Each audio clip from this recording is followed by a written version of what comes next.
Doesn't matter where you start as long as you have love. John Barnes.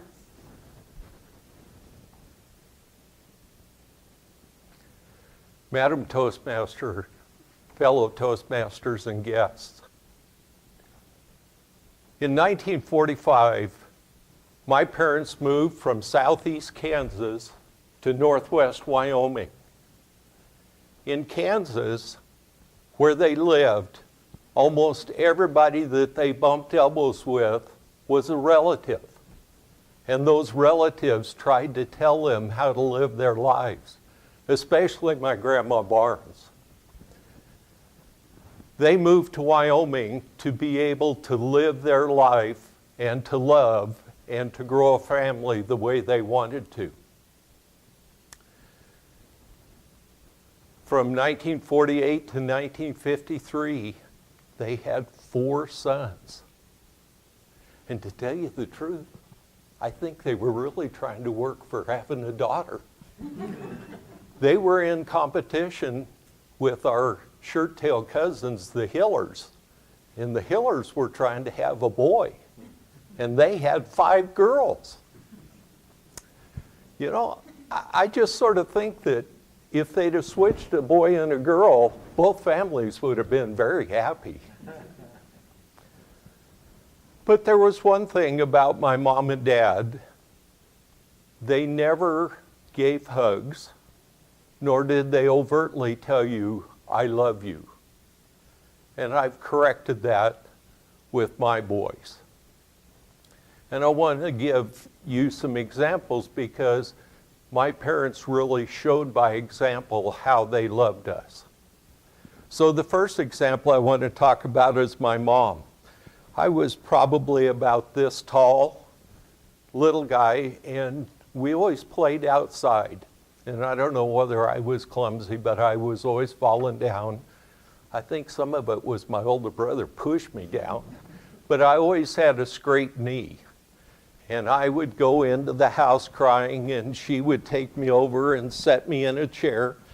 And she would bend down, and she would get out the methylate, which I think was mostly alcohol. And she would paint that on that skin knee. Boy, it burned like the devil. And then she would put a Band-Aid on there, and then she would bend down and give that knee a kiss. And I'll tell you, as soon as that kiss was on there, the pain was gone, and out the door I was playing and having fun. That was one of the ways Mom showed love.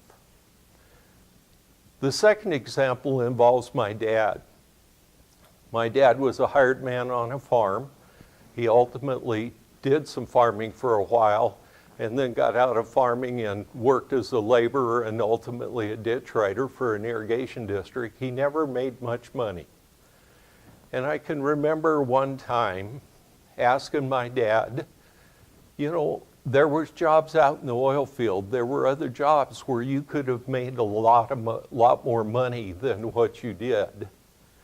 And he said, you know, I really thought it was important to be at home to help you boys with your homework, to be there to be able to attend your school events.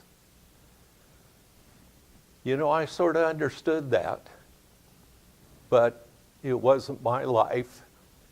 But one of the things that it did allow my dad to do was to help grow a huge garden, because when you have 4 boys, you need a lot of food. And I can remember in the fall was canning season. They not only had the garden vegetables, but they also bought from producers that brought fruit into the area. So they did a lot of canning. And I know as Mom canned and she had the vegetables or the fruit in the jar, that she had a little eyedropper, and before she put the lid on and sealed it up, she always put a drop of love in there. And I will tell you that from those vegetables and that love, they grew 4 strapping men.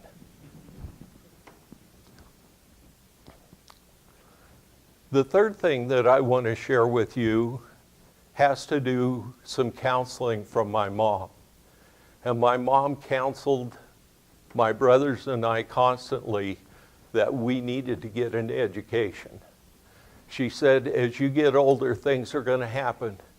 And people can come and they can take your house away, they can take your car away, they can take your clothes away.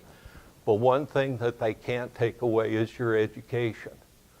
And if you have your education, you can always come back. And that was another way of her showing love. And out of that counseling, I ended up graduating in the top 10 in my high school graduation class. And I knew that my mom and dad loved me because when graduation occurred, my dad showed up in a new suit, my mom showed up in a new dress, and my dad was standing proud and tall. And since then, I've gone on to get 3 university degrees because of that counseling. But let me digress a little bit. I talked about the no hugs and the no kisses. Well, with my boys, every time I see them, they get a hug. Every time I talk to them, I tell them I love you. I'm now married to the love of my life. And I will tell you, between the love for my kids and the love for my wife, I can achieve my wildest dreams. Well, there's a couple that I got to put on the list. You all know that I shake. A couple of things I can't do. I don't think I can be a brain surgeon, and I also don't think I can be a barber. But I'm here to tell you, it doesn't matter where you start. You just have to take charge of your path, and you can achieve your wildest dreams as long as you have a little love. Madam Toastmaster. We're going to have you